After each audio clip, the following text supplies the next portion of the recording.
West, permet de s'apercevoir qu'il y a eu de très nombreux progrès thérapeutiques qui ont été accomplis. Et il suffit de citer, entre autres, la prise en charge de la douleur vivant avec le VIH, les structures de référence pour les enfants drépanocytaires. Bon, je ne vais pas tout dire. Ces améliorations ouvrent sur d'autres travaux et réflexions, notamment sur l'accès aux soins et leur qualité réelle et ressentie, ainsi que sur les nouveaux objets de la pédiatrie que sont la réduction des douleurs liées aux pathologies et aux soins, et les fins de vie à l'hôpital, ou le fait de grandir en société avec une maladie chronique. On est au cœur de ça avec la drépanocytose.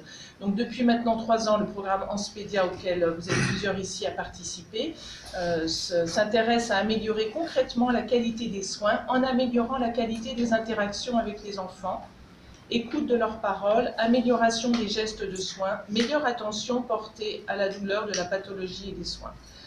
Sujet donc, qui me tient aussi à moi particulièrement à cœur depuis que je rencontre des soignants africains, qui est aussi améliorer le travail des soignants par une meilleure compréhension de leurs difficultés, et qui est la charge de travail et aussi l'écoute de leurs souffrances affectives. Quand on travaille et qu'on a des moyens limités, et je pense que la souffrance des soignants est aussi au cœur de la problématique dont on va parler et qui vous intéresse aujourd'hui.